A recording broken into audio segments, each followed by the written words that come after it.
Là,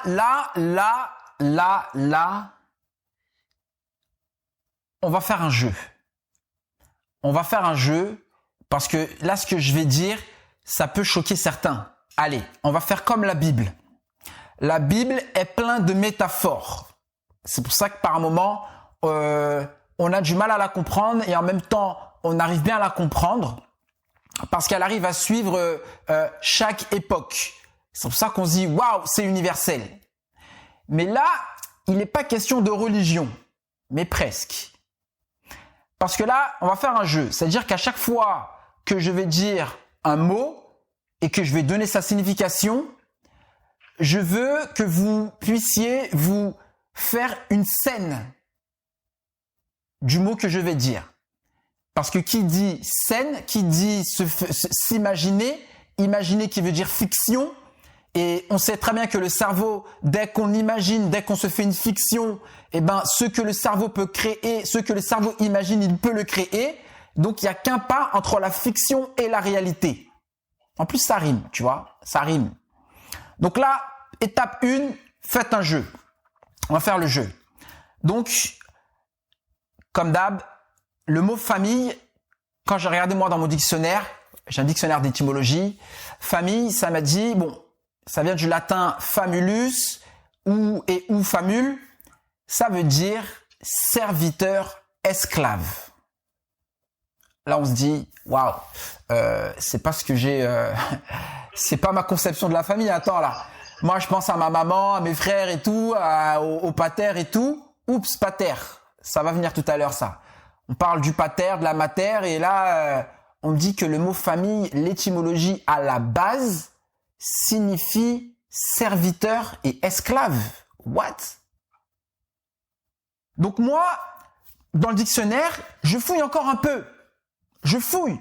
Et là, le dictionnaire me dit, le dictionnaire historique de la langue française, un dictionnaire étymologique, il poursuit en disant, la familia romaine est étymologiquement l'ensemble des familles, esclaves attachés à la maison du maître, puis tous ceux qui vivent sous le même toit et sur qui règne l'autorité du pater, familias, le chef de la familia, défini en droit romain comme le groupe dépendant d'une seule personne. Est-ce que là, vous avez réussi à vous faire des images de ce que je viens de dire? La familia romaine, donc famille, serviteur, esclave. La familia romaine est étymologiquement l'ensemble des familles, esclaves, attachés à la maison du maître, puis tous ceux qui vivent sous le même toit, et sur qui règne l'autorité du pater, familias, le chef de la familia, défini en droit romain comme le groupe dépendant d'une seule personne. Et ce qui est intéressant là, c'est que, vous savez, dans le live là de la religion et de la spiritualité, dès le début, je dis que Nikola Tesla, il avait dit que si on veut comprendre le monde, il faut penser en termes de fréquence, de vibration et d'énergie. Et aujourd'hui, grâce à la physique quantique, tu vois, grâce à la physique quantique, eh ben, on sait que maintenant, un mot, une phrase, un prénom, un titre, eh ben, ça vit. Il y a une vibration derrière ça. Il y a une énergie. C'est pour ça que quand, par exemple, je vais dire à un mec qui m'a énervé, par exemple, hein, c'est un exemple, je vais lui dire « sale con, tébé, couillon », le mec, il peut s'énerver. Il va me dire « ouais, pourquoi tu m'as dit ça ?» Bah, ça l'a touché parce que dans le mot, il y a l'énergie. T'as capté ou pas? Donc là, ce qui est ouf, c'est que notre inconscient, je le répète souvent, c'est une partie en nous qui sait tout. Et du plus loin qu'on s'en souvienne, donc il n'y a pas que de cette vie. Bon, là, je vais dire un truc. Après, là, c'est faut être prêt, hein. Quand je dis l'inconscient, il sait tout, et tout ce qui s'est passé depuis toutes nos vies que nous avons eues. Là, on va dire, ah là, Willem, tu parles de d'autres vies, ça veut dire que tu crois aux vies antérieures. Moi, j'aurais dit oui, j'y crois aux vies antérieures parce que j'ai déjà expérimenté. Il y a des méditations maintenant qui sont disponibles sur YouTube gratuitement. J'en avais même fait une pour tester, pour visiter une de mes vies antérieures. Ça a fonctionné. Je l'ai fait tester à d'autres personnes. Ça a fonctionné aussi. En fait, ma recherche là sur la famille, là, ça a démarré d'un truc, en gros, qui m'a énervé. Voilà, qui m'a énervé dans ma famille. Et ce qui m'a énervé, c'est que, si tu veux, j'ai ma petite, tu vois, j'ai ma fille. Elle était chez mamie, elle était chez ma mère. Et il y a un truc qui m'a énervé, qui m'a aigri, parce que tu vois, ma mère, elle nous avait toujours dit, ouais, elle se doit de nous inculquer, en gros, son état d'esprit, comment elle voit les choses et tout, pour qu'on soit bien. Donc, y compris la religion. Et donc, du coup, elle nous a dit, même si vous voulez plus aller à la salle, donc pour ceux qui n'étaient pas là, la salle, c'est la salle des témoins de Jéhovah. Quand j'étais plus jeune, en gros, je le disais dans l'épisode 1 du podcast Religion, Spiritualité et Neurosciences, je disais que je suis né dans la religion des témoins de Jéhovah et que je sentais qu'il y avait des trucs, tu vois, qui m'allaient pas. Donc du coup, j'ai taillé, tu vois. Et moi, je me suis dit que moi, après, je me suis cherché, tout ça. Et au final, je suis devenu déiste. Je crois en une puissance supérieure, mais je n'ai pas de religion. Donc ma mère, elle disait toujours, ouais, quand vous allez avoir des enfants, c'est à vous vous allez leur inculquer vos croyances et tout ça. Et donc là, j'étais en plein déménagement là, fin 2020, fin 2020. Et donc ma mère, tu vois, elle gardait beaucoup la petite. Elle a 2 ans. Et la petite, il y a sa mère qui m'appelle et qui me dit, ouais, Willem, je regarde la télé et tout avec Elia, tout ça, parce qu'elle s'appelle Elia, c'est ma fille. Et elle dit quoi? Elle voit un dessin animé, c'est Oui Oui. Elle voit le ciel et tout ça. Et ma petite dit, ah, il y a Jésus dans le ciel. Et sa mère lui dit quoi? Hein? Et elle dit à Elia de répéter. Elle lui dit, non mais vas-y, répète là, répète. Et elle dit, ouais, il y a Jésus. Elle dit, qui Jésus? Elle dit ça, sa mère lui dit Jésus. Elle lui dit, non. Donc Elia, 2 ans, lui dit, non. Jéhovah. Moi, il y a sa mère qui m'appelle. Je dis, quoi? Donc la petite, elle a 2 ans. Elle voit Oui, elle voit le ciel. Donc moi, directement, y a le peu de connaissances que je sais qui se mélangent. Donc je me dis, la petite, elle a 2 ans. Elle fait une association neurologique avec Jéhovah. Je lui dis, mais on est où là? Elle a 2 ans. Elle a 2 ans, la petite. Donc moi, je pète un câble, tout ça et tout, nanana. Bon, après, ça part un peu en vrille, tout ça, tu vois, tu connais les embrouilles de famille, religion, politique, tout ça, Je m'embrouille, je fais comprendre que à 2 ans, la fille n'a pas de libre arbitre, son cortex préfrontal n'est pas encore développé. Donc là, en gros, comment ça? Pour moi, ça, c'est de la manipulation. Manipulation du latin ça vient du latin manipulus, qui veut dire action de prendre en main. Et moi, à aucun moment donné, je t'ai dit de prendre en main l'éducation religieuse et spirituelle de ma fille. Tu nous as toujours dit que toi, tu vas nous inculquer ta religion. Je suis ok, tu vois. J'ai été dedans, j'en suis sorti fin. Ça m'a pas tué, entre guillemets, tu vois, ça m'a pas tué. Mais non, là, c'est moi qui pilote. C'est moi qui pilote. Je suis le pater. Souvenez-vous bien de ce mot-là, mes super-héros. Je suis le pater. Tu vois, je suis le pater et tout. Et c'est sa mater aussi qui doit décider de ce qui rentre dans son esprit. Tu vois? Et si tu veux, avec ma mère, tu vois, j'étais en mode, comme je vous parle là tout de suite là. Et j'étais comme ça. J'avais un ton où je parlais élevé. En plus, tu connais les mamans antillaises là, mon gars, maman à caractère, fière, tout ça, égo, nanana, tu vois. Et moi, j'étais énervé, donc je levais le ton et tout. Et je me dis, non mais, c'est pas possible. Et du coup, si tu veux, j'ai mis toute ma science sur la table. Je dis, ouais, tu la manipules, elle a pas encore de libre arbitre, tu vois, elle sait pas encore gérer son libre arbitre, parce que faut savoir que quand un enfant, le cortex préfrontal, la partie qui gère vos prises de décision, devient mature, développé quand on a 21 ans chez l'homme. C'est pour ça que quand on a 16 ans, 15 ans, 14 ans, on est enfant, on peut faire des trucs couillons. On se dit, mais putain, l'enfant, il réfléchit pas ou quoi? C'est parce que son cortex préfrontal n'est pas encore développé.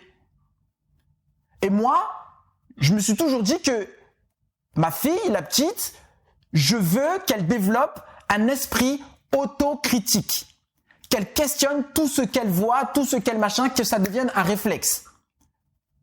Et tu vois, ma mère, qui elle, c'était de bonne intention, hein, de sa perception, ma mère, c'était, en gros, c'était un truc, ça partait d'une bonne intention. Ça faut le dire, tu vois, elle est pas méchante et tout, c'était d'une bonne intention. Sauf que moi, elle connaît ma position, c'était, tu vois. Et elle me dit, oui, mais vous êtes né dans cette religion-là, est-ce que ça vous a tué? Je lui dis, non, mais j'ai dit, sur X frères, combien de frères en sont sortis? J'ai même dit à ma mère, manipuler, je lui parlais comme ça, manipuler du latin manipulus, qui veut dire action de prendre en main, et donc, qui t'a dit de prendre en main l'éducation de ma fille, tout ça, tu vois, et ma mère, elle m'a dit, ouais, et ma mère, elle me dit quoi? Ouais, bon, elle me parle en créole, hein. Mais parce que ma mère, tu vois, elle me dit, bon, je vais pas parler en créole parce qu'il y en a qui parlent pas créole et tout dans le truc. Mais moi, j'ai dit, ma mère, elle me dit, ouais, quand elle m'a dit ça, ouais, ou toujours avait l'esprit scientifique, nanana. Elle me dit, t'es toujours avec ton esprit scientifique, tout ça, en genre, nanana. Et après, quand j'ai dit, non, attention, remets le débat là où il est. La question est, qui t'a dit de prendre en main l'éducation spirituelle et religieuse d'Elia? Et après, tu vois, ça continue à parler, je continue, elle parle pas. Après, ce qui se passe, c'est qu'elle me dit, ouais, en pas un milliard, me parle pas sur ce ton de ça. Je lui ai dit, écoute, ce que j'éprouve là, c'est une émotion. Une émotion, si j'avais été là devant toi en train de pleurer, imaginons parce que j'ai un chagrin de ouf et je suis en sanglots, je pleure, tu m'aurais soutenu, tu m'aurais écouté. Donc là, la colère, c'est une émotion. L'émotion, c'est un messager pour savoir ce qui est bon et ce qui est pas bon. Donc là, si je lève la voix et j'ai conscience que je lève la voix, donc il est tout à fait normal que j'exprime mes émotions. Et je lui parlais comme ça. Et ma mère, elle kiffait pas parce que là, elle a vu son fils grandir et apporter des propos viables, tu vois. Parce que c'est vrai, si je serais là en train de pleurer, elle m'aurait dit, oh mon fils, viens, nanana, bisous, bisous. Mais là, je suis en colère. Pourquoi elle n'accepte pas ma colère, tu vois? Donc après, on peut se dire, oui, ça, il y a perception, c'est une maman à l'ancienne, avec l'éducation qu'elle a reçue, avant c'était inconcevable, tout ça, la famille. On y arrive là, on va rentrer dans le dur là, mes super-héros là. Là, ça devient deep là. Et donc là, après, moi je recale le débat et tout, et elle me dit, ouais, je suis pas ton ami, tout ça, nanana. Je lui dis, non, le débat, bref, ça continue comme ça. Et après, quand je continue à parler, à lever le ton, à exprimer ma colère, mais je l'engueulais pas, hein, j'ai levé le ton, ma mère, elle prend le téléphone, tchoup, elle raccroche sur moi. Je me dis, voilà dinguerie. Et moi, j'ai un truc que je valide pas du tout. Et quand je manage mes équipes, même mes apprentis, mes anciens vendeurs, la première chose que je leur dis, quand ils me connaissent, je leur dis, il y aura des hauts et des bas dans notre relation, ça va être bien, mais il y a un bouton sur lequel il ne faut pas appuyer, c'est de me prendre pour un con. Ça, non. Si vous avez un truc de ouf à me dire, dites-le moi, mais ne me prenez pas pour un con. Ah, là, je pars en couille, là. Et ma mère, quand elle a raccroché sur moi, elle a transgressé une valeur fondamentale chez moi. C'est que moi, dans ma tête, je me dis, elle m'a pris pour un con. Ah ouais, moi, dans ma tête, c'est ça. Elle m'a pris pour un con. Tu vois? Mais je prends le seum, j'appelle mes frères et tout, on discute, et j'étais en colère. Gardez bien cette histoire-là en tête, là, puisque là, ce qui vient, c'est deep. Et donc là, je suis énervé, je fais les 4 tours dans ma maison, dans mon appart et tout. Et puis, 1 jour, 2 jours passent, toujours aigri, énervé. Ouais, comment ça, Je commence à appeler ma pote Diane Picard. J'avais fait, c'est avec elle que j'ai fait le podcast sur les pervers narcissiques. Qui sont-ils vraiment? Je l'appelle et tout, je lui dis ouais bon Diane, là il s'est passé une dinguerie, vas-y là comment faire là cérébralement parlant, parce que moi comme je suis énervé, je ne suis pas dans la capacité de réfléchir. Parce que quand on est dans le cerveau, faut savoir un truc, quand on est trop dans les émotions, on n'a pas accès à notre cortex préfrontal, la partie où on peut réfléchir, faire un plan, tu vois, on peut pas. Donc j'appelle ma pote et tout, je lui dis bon voilà, cérébralement parlant là en termes de neurosciences, est-ce que t'as pas une étude en tête là qui peut me dire comment je lui dis ouais comment je peux en gros switcher ça dans la tête de l'enfant quoi, tu vois, comment je peux contrecarrer tout ça. Bon elle me donne des techniques tout ça etc. Et la meilleure technique c'est la répétition. Hein. Le cerveau les patterns il y a que ça. Hein. Parce que le premier, une fois que si ça arrive une fois, c'est un accident. 2 fois, c'est une coïncidence. 3 fois, c'est une loi, c'est un pattern. Et la petite, tout le temps, elle était là. Ouais, Jéhovah, Jéhovah, Jéhovah, Jéhovah. Ouais, à chaque fois, j'entendais ça, ça me faisait mal au cœur et tout. J'étais triste. Elle rafle. Je te jure, j'étais triste. Je pose une intention, je demande à mon inconscient de me donner des idées, d'essayer d'essayer. Parce que moi, quand je m'embrouille, et peu importe. Dis Winnie, même quand t'es fâché, t'es réfléchi. Donc moi, je suis comme ça. Je demande à mon inconscient, donc à la partie en moi qui sait tout, je mets l'intention là d'avoir une solution, donne-moi un indice, un truc, n'importe quoi. J'ai besoin de comprendre pourquoi, tu vois. Je vais dormir et un jour, je suis là, je sais plus ce que je faisais. J'entends une voix dans ma tête qui me dit, Willem. Va, prends ton dictionnaire là d'étymologie et regarde l'étymologie du mot famille. Et moi je suis là, oh, waouh, pas mal. Truc de ouf. J'ai une pensée qui me vient qui me dit, va voir l'étymologie du mot famille. Donc moi je vais dans le dictionnaire, je le prends, je regarde et là je relis la définition famille, famulus et ou famule, serviteur, esclave. Je me dis, oh, deep. Et là, j'allais dire comme par magie, entre guillemets magie, j'ai un flux d'informations qui rentre dans mon esprit. Enfin, qui rentre dans mon conscient, qui va à mon conscient. Donc la partie en moi qui sait, qui expérimente, qui réfléchit. Et là, je commence à me poser, je réfléchis, et j'ai toute une conférence qui est en train de se faire dans ma tête. J'ai tout un truc, tout un déroulé. Donc je me dis, serviteurs, esclaves, donc les esclaves, les serviteurs, ils avaient un maître, les maîtres, c'est ceux qui dirigeaient, on n'avait pas le droit de les contredire, donc là je les contredis, elle m'a dit tu ne parles pas comme ça, là ça l'a blessé, tout ça, putain là je tiens un truc là, il faut que j'envoie un message à Raph là, et là je t'envoie un truc et je t'envoie un mail, je t'envoie un DM sur Insta, je te dirais Raph, la semaine prochaine on fait un truc sur on fait un truc sur la famille. Et je trouve un truc, je me dis, la famille, doit-on être à leur merci? Mais pendant que tout ça se passe, ma mère elle est en Guadeloupe, tout ça et tout, elle prend son pied, elle kiffe. Mais moi, je réfléchis, tout ça, il y a plein de trucs qui viennent dans ma tête. Et là, je vais continuer à vous lire la définition du mot famille. Donc, mes super-héros, imaginez la scène de ce que je vais vous raconter là tout de suite. Donc, famille, famulus et ou famule, serviteur, esclave. Et il est dit, la familia romaine est étymologiquement l'ensemble des familles. Esclaves attachés à la maison du maître. Puis, tous ceux qui vivent sous le même toit et sur qui règne l'autorité du pater, familias, pater. Donc là, juste, je fais une pause. Déjà, rien que là, dans la définition du pater, on voit comment j'ai eu un flash qui m'a dit, putain, c'est vrai, pater. Aux Antilles, on dit papa, on dit pater, c'est la signification latine, c'est le pater, la mater. Et c'est vrai que le pater, c'est toujours une figure autoritaire, c'est une figure, tu vois, je dis, tu fais. Et même quand on va à l'école, mes potes, ils disaient, ouais, non, faut pas que je fasse ça, parce que sinon mon père, il va me tuer. Il va me tuer. C'est des phrases, tu vois, quand même deep, fort et fort en énergie et lourd en énergie et très dangereux. Mon père, il va me tuer. Après, je me suis dit, putain, on parle du pater. Bon là, en l'occurrence, comme ils ont divorcé, la mater, elle a dû jouer le rôle du pater et de la mater, tu vois. Donc, tu vois, en plus, elle a élevé 4 garçons, tout ça, ça devait être chaud. Donc, fallait qu'elle s'épaississe un peu, tout ça, nan. Donc, il y a tout ça qui va dans mon cerveau. Ça fuse. Et après, je continue la définition du coup. Donc là, continuez d'imaginer la scène.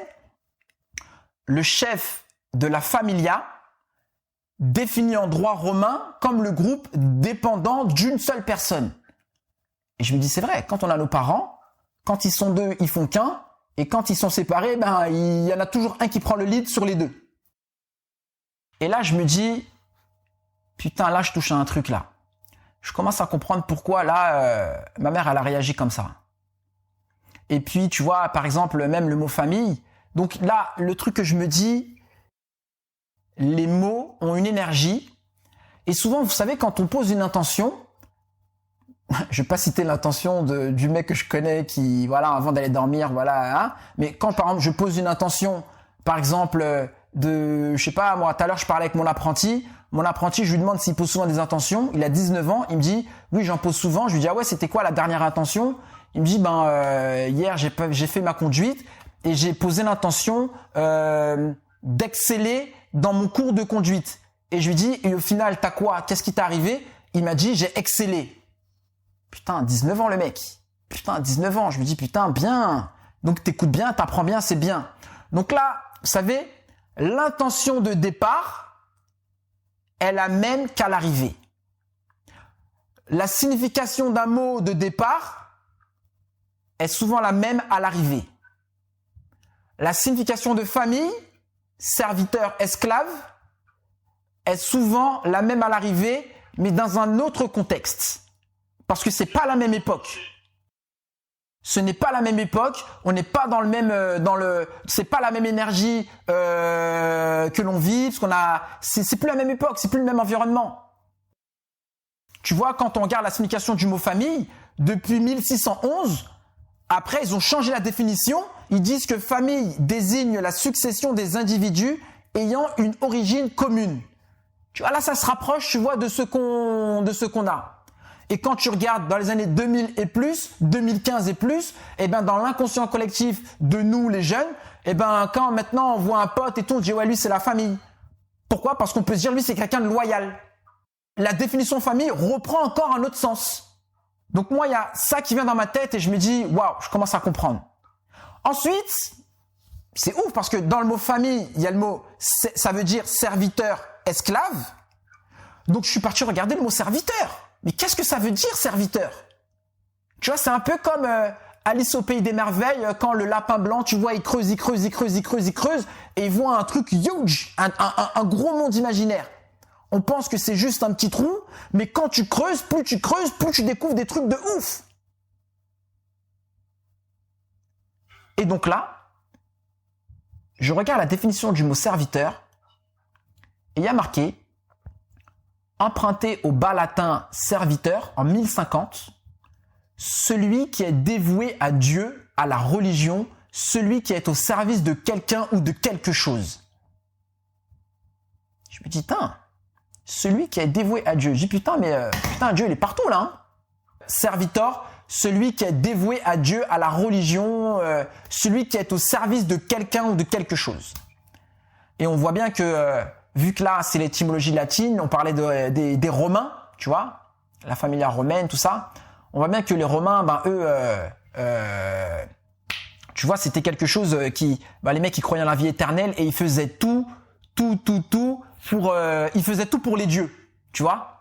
Et même eux, tu vois, de comment ils étaient, quand tu regardes les films, quand tu regardes les livres d'histoire et tout, et ben les mecs, ils se considèrent un peu comme des dieux. Et puis, on en vient à esclave. Je parle pas d'esclavage, là. Hein. J'ai juste le mot esclave. Esclave, dans mon dictionnaire, il dit, se dit d'une personne qui n'est pas de condition libre et vit sous la dépendance absolue d'un maître dont elle est la propriété.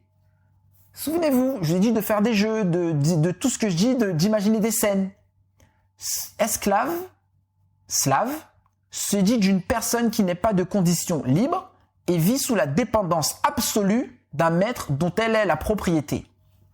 Donc là, je vais faire une métaphore, ben voilà, un peu comme la Bible, hein, parce qu'elle est bourrée de métaphores.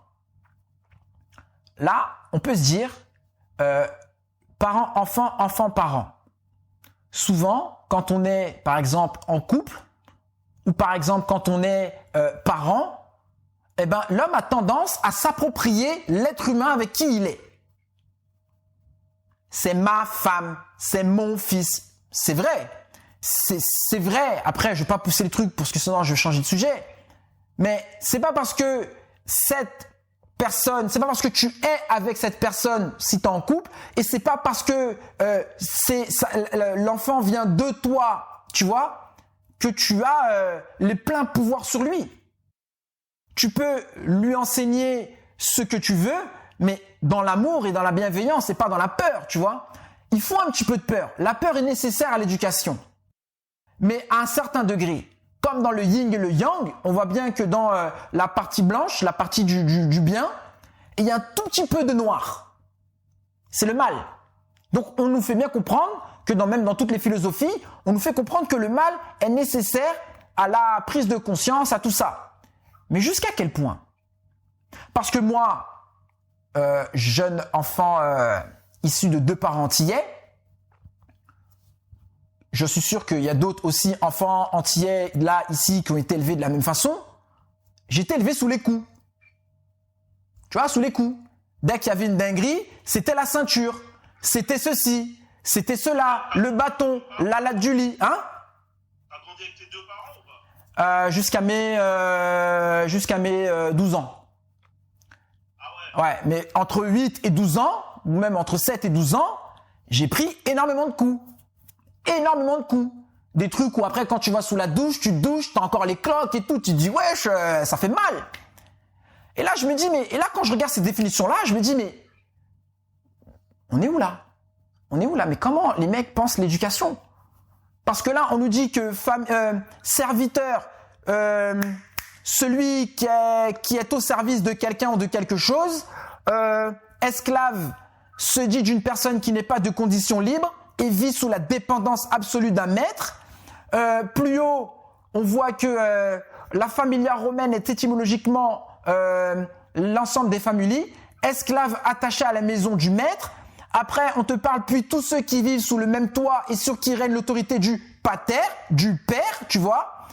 Je me dis, mais attends, là, est-ce que la définition prendrait pas l'énergie de la définition du mot famille, du mot pater, prendrait pas le dessus sur l'esprit de mes parents?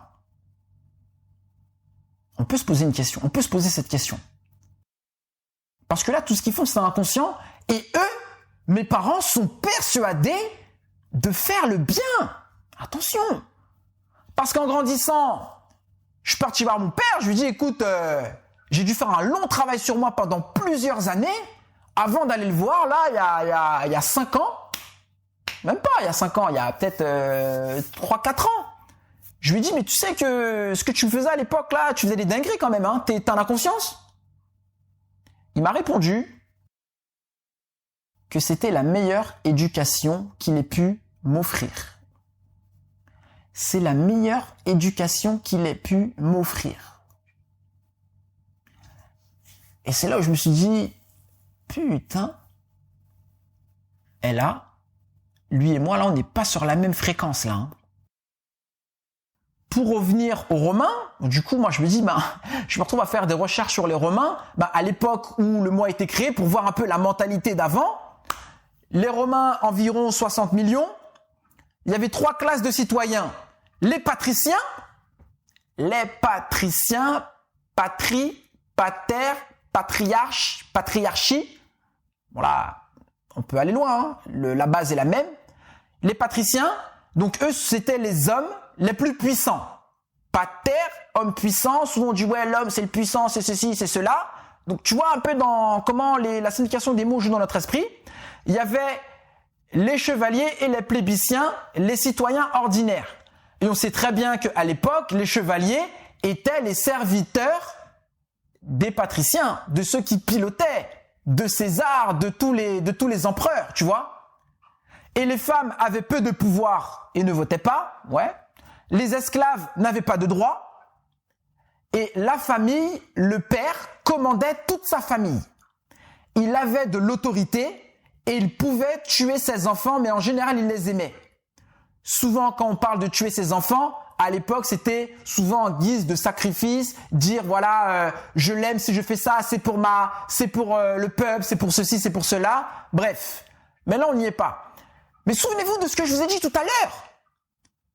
Quand je vous ai dit que des fois, quand on a nos potes et qui disent « Putain, si je fais ça, mon père, il va me tuer ». Tu vois le parallèle là, le bond dans le temps qu'on fait. Avant, les parents tuaient leurs enfants pour de vrai, le père par rapport à sa patrie, l'histoire, montrer que voilà là, hein. Et là, dans le vocabulaire, il y a encore des restes où on se dit « Waouh, si je fais ça, mon père, il va me tuer ». Le poids des mots, M-O-T-S, nous génère des mots M-A-U-X. Tu vois? Et les esclaves avaient une vie misérable, mais d'autres pouvaient être libres. Donc là, c'est là où ça devient encore intéressant. Quand je dis la plupart des esclaves avaient une vie misérable, mais d'autres pouvaient être libres, c'est celui qui subit, en l'occurrence l'enfant, en l'occurrence les parents aussi subissent, c'est de quel œil on le voit. J'ai dit œil parce que j'ai vu ton tableau derrière, Raph. De quelle vision on le voit, de quelle perception, comment on le vit. Et là, on se dit, mais on parle d'esclaves, donc on parle de prison, d'un manque de liberté. Mais la liberté, elle n'est pas que physique, hein. Elle est aussi mentale. Et c'est là où après, j'enchaîne sur le sujet de la dépendance affective.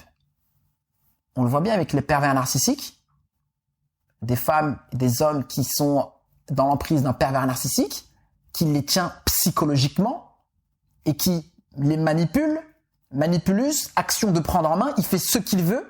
Pinocchio, par exemple, tu vois, hashtag Pinocchio.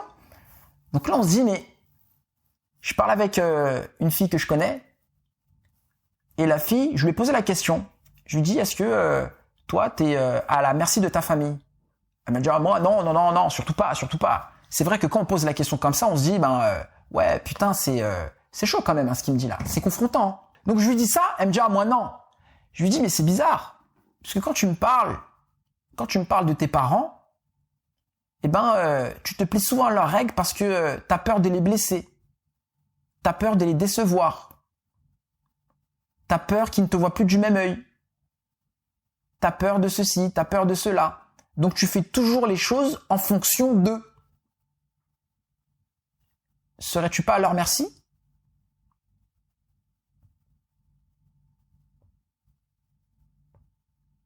Tu vois le silence que je viens d'émettre là? C'est le même silence qu'il y a eu au téléphone.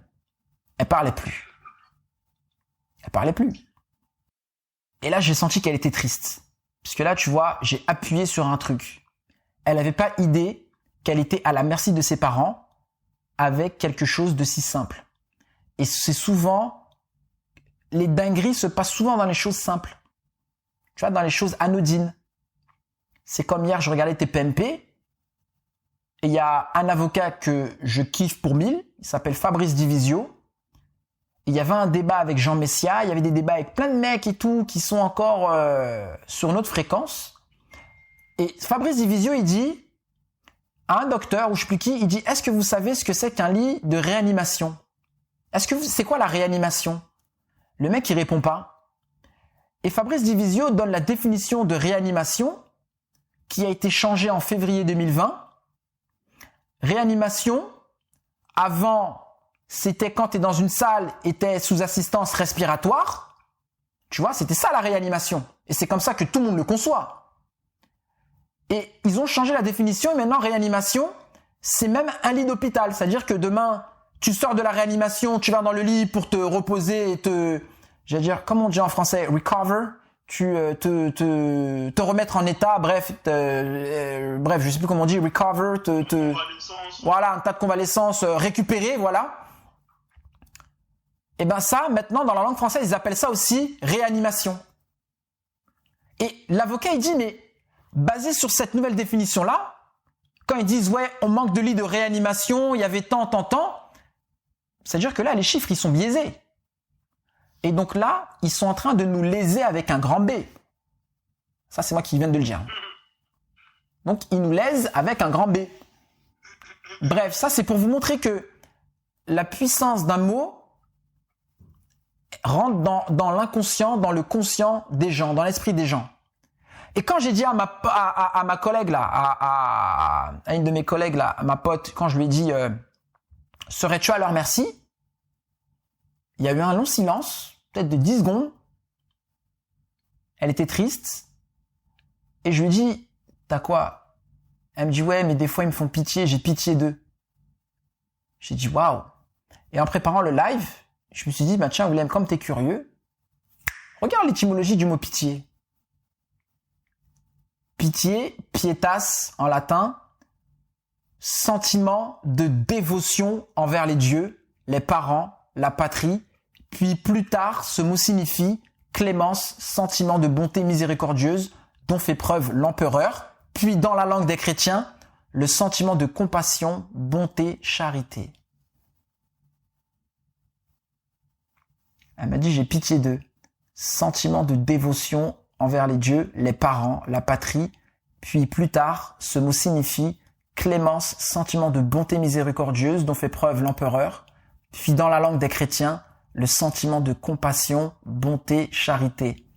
Compassion qui veut dire souffrir avec. Comme le film La Passion du Christ, ça se dit la souffrance du Christ. Et cum en latin veut dire avec.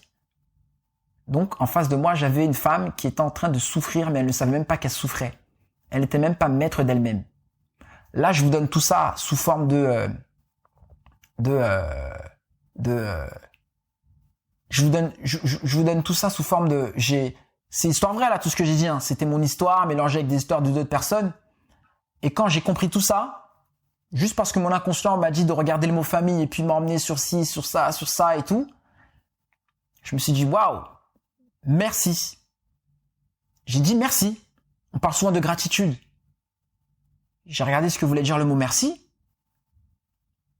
Ça voulait d'abord dire salaire, récompense, et qui a pris plus tard le sens de grâce, faveur, d'épargner quelqu'un.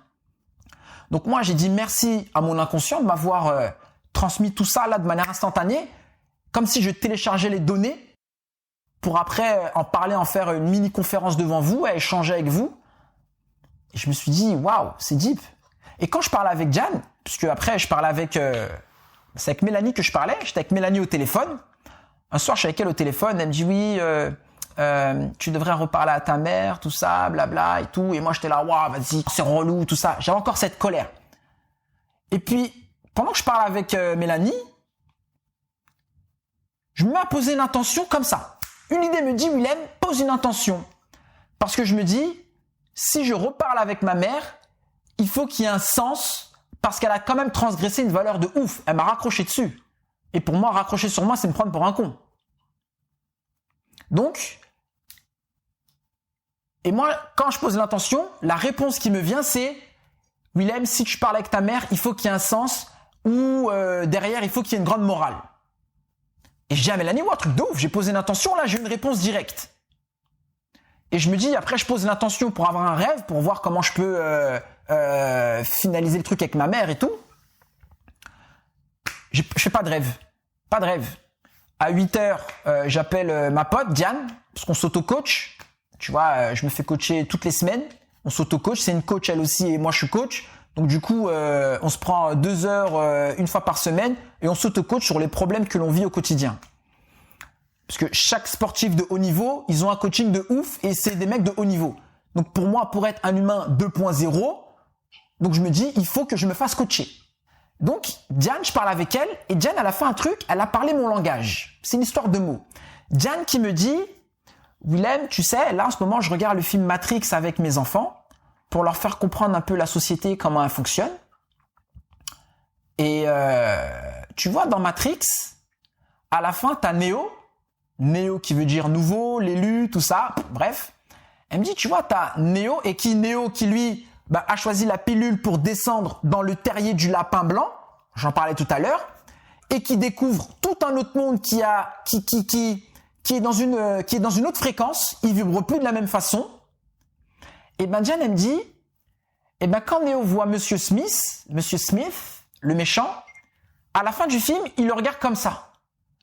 Et il le voit en matrice tout en vert. Et là, Neo, il comprend tout. C'est comme s'il avait un savoir absolu. Et quand je lui racontais ce que je vous ai tout raconté là depuis le début, elle me dit, c'est un peu comme toi avec ton inconscient. Ton inconscient qui t'envoie les informations, tu poses une intention, il te donne une piste, et après, tu as toutes les données de la famille, serviteur, esclave, merci, romain, patriarche, pater, nanana, ta mère, ton enfance, blablabla. Il y a toutes les données qui me viennent comme ça.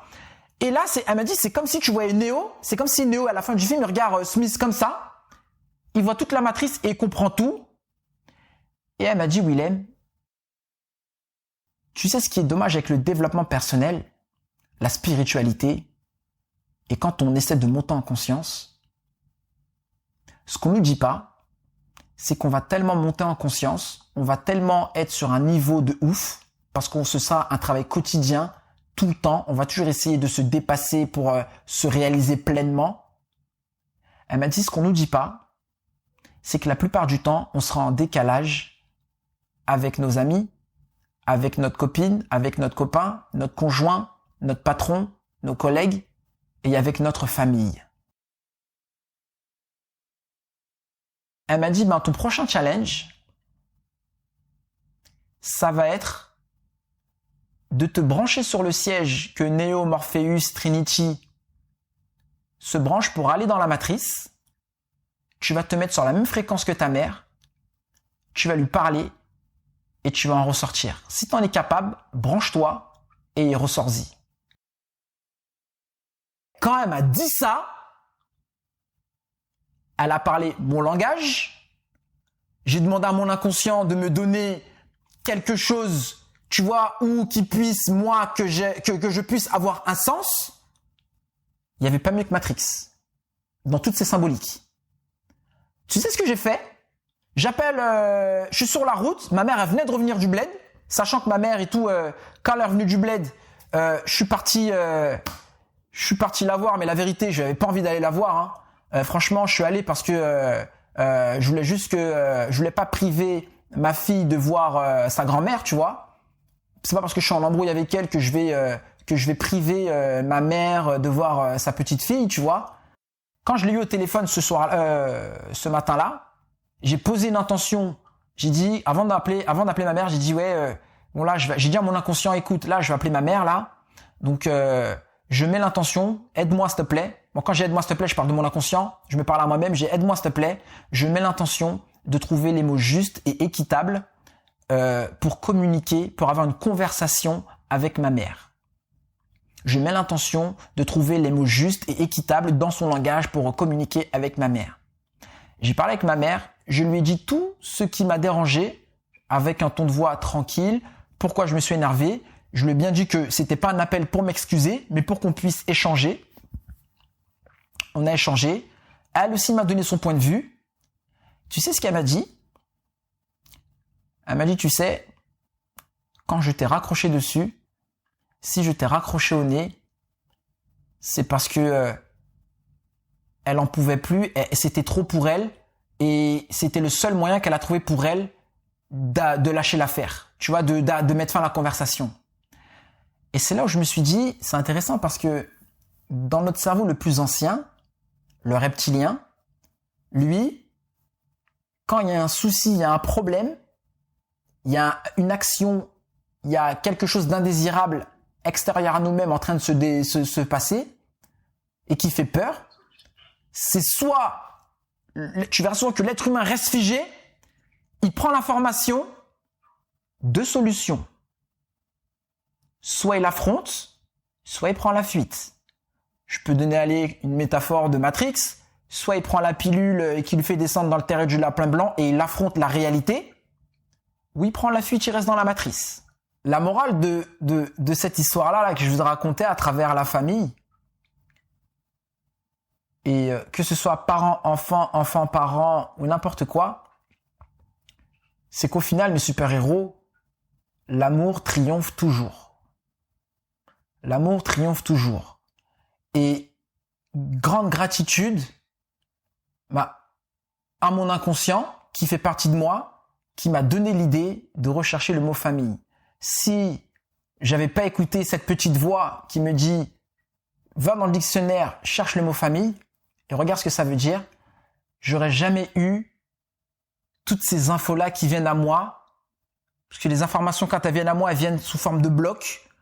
Et dans ma tête, je trie.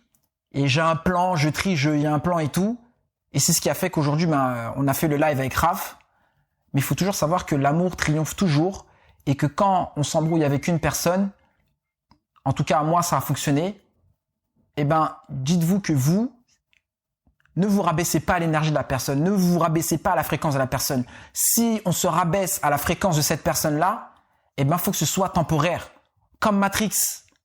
On se branche, on descend, et après, on se débranche, on y ressort.